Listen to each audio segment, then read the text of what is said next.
Assalamualaikum warahmatullahi wabarakatuh. Saya di sini akan mempresentasikan materi saya berjudul Predictive Maintenance. Oh ya, sebelum melanjutkan video ini, pastikan Anda like, comment, dan subscribe.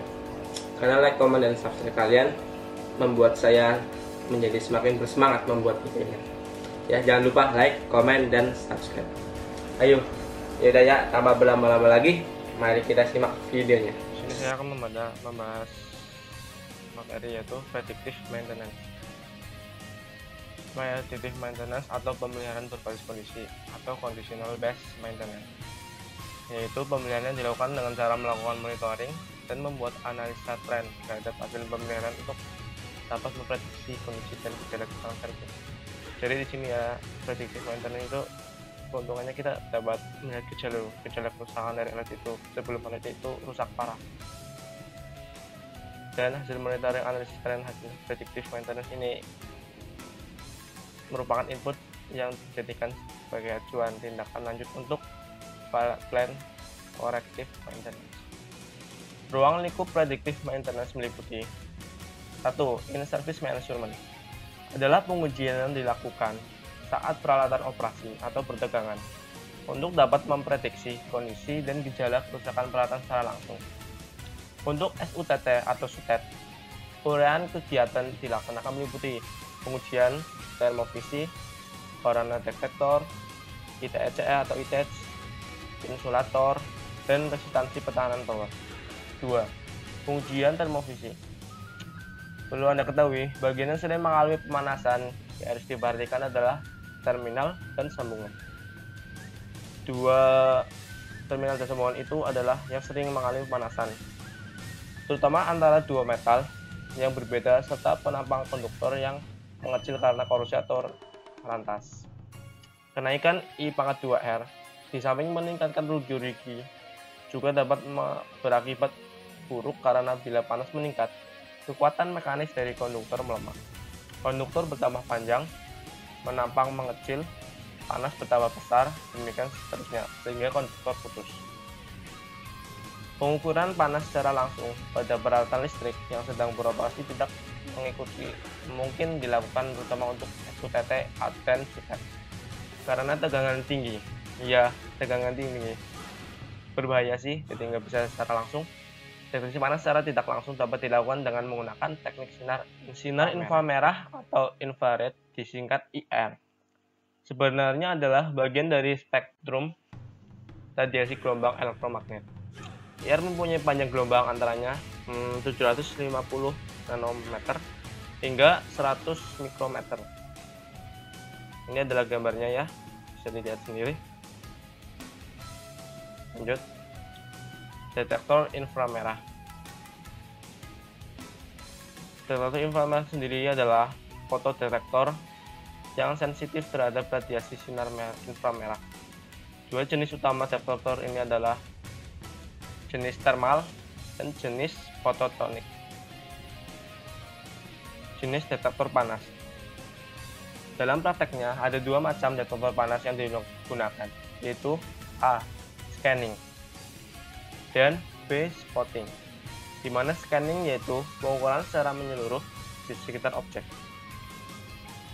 Metode ini juga sering disebut termografi. Jadi kita itu memeriksa secara menyeluruh,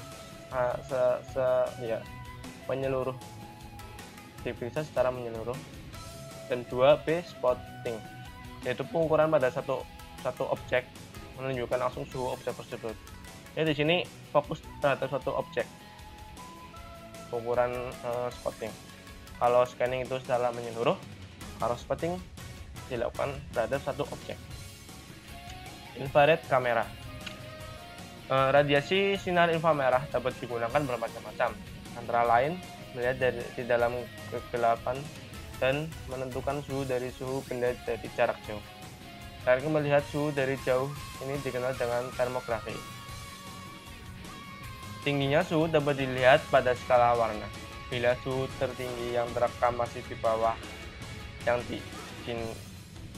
diizinkan, maka evaluasi foto dianggap normal. Sehingga terdapat perbedaan suhu yang signifikan dari garis warna antara bagian peralatan, berapapun besarnya maka keadaan ini harus segera ditangani karena pasti terjadi penyimpangan. Jika terdapat berbeda warna, itu harus segera ditangani. Di sini adalah gambar tampilan thermal image. Ya, di sini menggunakan inframerah. Coba dilihat gambarnya ini, warnanya merah-merah. Pengujian corona. Particle discharge corona, spark cover, flash cover, breakdown adalah rumpun kejadian luaran listrik secara berurutan yang dapat terjadi pada isolasi. Particle discharge atau PD adalah kejadian breakdown listrik pada suatu bagian kecil dari sistem isolasi listrik yang berbentuk cair atau padat akibat stres tegangan listrik. Selama kejadian PD, tidak ada jembatan langsung antara dua elektrode. Sedangkan corona dalam astronomi adalah plasma atau atmosfera dari matahari atau benda angkasa. Dalam ilmu listrik, corona adalah particle discharge yang bersinar dari konduktor dan insulator. Karena ionisasi dari udara ke medan listrik melewati batas kritis antara 24 kV sampai 30 kV per cm. Faktor yang mempengaruhi corona. Di sini faktor yang mempengaruhi corona ada 3, yaitu tekanan udara, kelembaban, dan suhu. Sifat buruk corona terhadap lingkungan.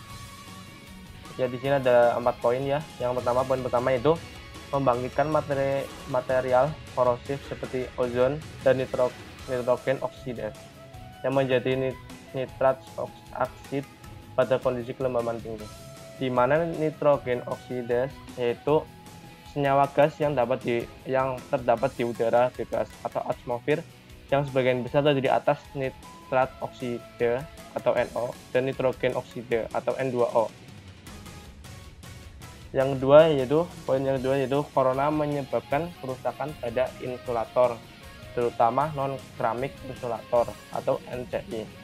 Poin yang ketiga, radio interference atau RI atau RFI, terutama pada gelombang AM. Poin keempat adalah audio noise. Ya, selanjutnya efek dari timbulnya corona. Wah, di sini ada banyak ya, ada 8 poin. Poin yang pertama, menurunkan kualitas insulator polimer. Poin yang kedua, menimbulkan kerusakan fisik pada komponen. Yang ketiga, menyebabkan interferensi radio. Poin yang keempat, menimbulkan audio noise. Poin yang kelima, indikasi akan kemungkinan kerusakan. Poin yang keenam, indikasi akan pemasangan peralatan yang tidak sesuai. Poin yang ketujuh, indikasi dari efektif pembersihan. Poin yang ke-8, indikasi kemungkinan terjadinya failover atau ya, sumber dari corona pada sistem kelistrikan. Ada 4 gambar ya. Gambar yang pertama, urat dari konduktor yang putus. Corona dapat menyebabkan urat pada konduktor yang putus. Yang selanjutnya, peralatan yang kendor. Ini juga disebabkan oleh corona. Yang ketiga, pemasangan peralatan yang tidak sesuai. Yang keempat, korosi. Korosi jelas ini, terutama pada polimer keramik. Ini adalah gambar polimer keramik, korosi. Gambar selanjutnya, indikasi insulator yang short. Yang terakhir, cap discharge. Catat pada insulator keramik yang dapat mengakibatkan corona. Poin yang pertama, kontaminasi. Kedua, short antara pin dan soket. Yang ketiga, retak pada bagian semen di sekitar pin. Yang keempat, karat pada sambungan bell shock. Yang kelima, positive feedback loop, di mana positive feedback loop terbagi menjadi 4, yaitu semen yang tergerus menyebabkan corona, corona menyebabkan semen tergerus, korosi menyebabkan corona, serta menyebabkan korosi. Catat pada insulator polimer yang dapat mengakibatkan corona. Pertama, kontaminasi dan stretching pada lapisan permukaan. Kedua, corona ring yang rusak, hilang atau pemasangan yang tidak sesuai. Yang ketiga, patah yang terbuka dan terkarbon. Yang keempat, sambungan yang rusak. Yang terakhir, lubang yang menembus lapisan. Catat pada konduktor yang dapat mengakibatkan corona. Pertama, urat konduktor yang putus, urat konduktor yang terbuka, kontaminasi, armour rod yang rusak, yang terakhir speaker yang rusak atau kendor. Prinsip kerja peralatan deteksi corona. Di sini adalah prinsip kerjanya, dapat dilihat sendiri ya. Pertama adalah cahaya masuk dari UV beam splitter ke visible lens, ke visible kamera, outputannya ke image mixer. Ini dari UV beam splitter ke bawah ke solar filter, ke UV lens, ke UV kamera. Ini adalah CCTV kamera, keluarnya ke image mixer. Ini adalah contoh cara kerjanya ya, dapat tidak dari gambarnya. Ini pengambilan gambar dengan peralatan deteksi corona. Lanjut, selanjutnya adalah pengujian kebocoran insulator. Definisinya adalah pengukuran distribusi potensial antara casing insulator dalam satu rancang dengan menggunakan alat pekerja dalam keadaan perdagangan atau BDKB yang dikenal sebagai transmission tester, sehingga pekerjaan pun harus dilaksanakan secara BDKB.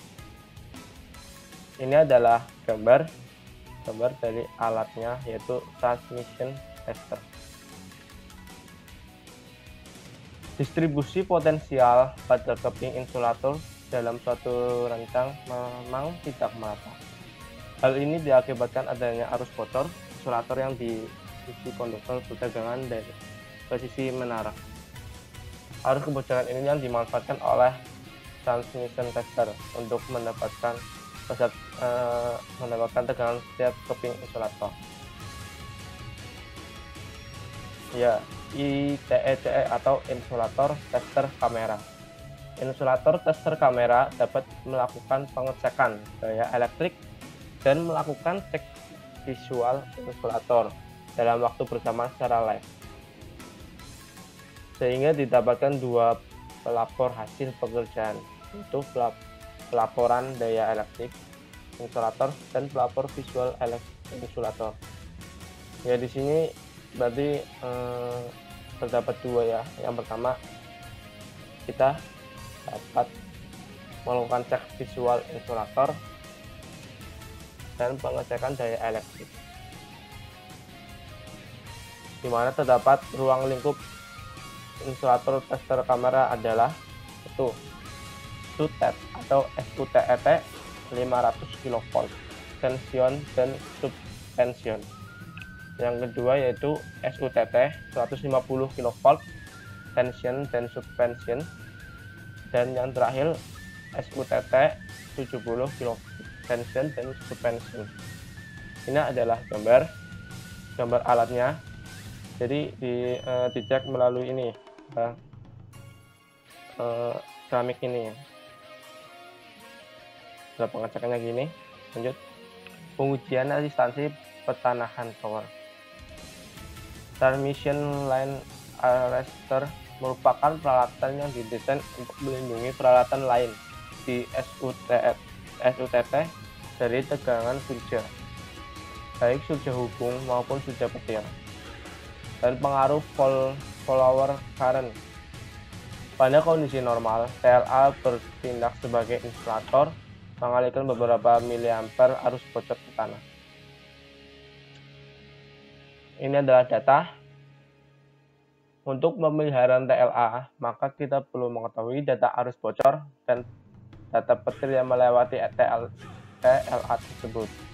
Untuk mengetahui data petir dan data TLA tersebut, maka diperlukan download data arus petir atau reactor current dan arus bocor atau electric current pada ACM, Arrested Condition Monitoring, yang terpasang pada TLA. Ini adalah contoh datanya.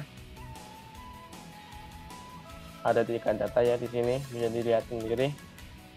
Ada data yang merupakan data arus petir dan arus bocor. Ini adalah data arus petir dan data arus bocor. Lanjut. Tujuan testing atau measurement adalah pengujian contoh yang dilakukan saat peralatan tidak operasi atau padam untuk mendapatkan prediksi kondisi dan gejala kerusakan peralatan secara dini, khususnya pada transmisi yang sudah habis masa manfaatnya. Di sini ya, tujuan testing itu adalah pengujian peralatan yang tidak bertegangan, tidak mempunyai arus. Lanjut, pemeliharaan pasca gangguan. Jadi pada pasca gangguan ada pemeliharaannya sendiri. Yang mari kita simak. Poin pertama eksternal, dilanjutkan clean up inspection untuk memastikan sumber gangguan, dan in-service measurement.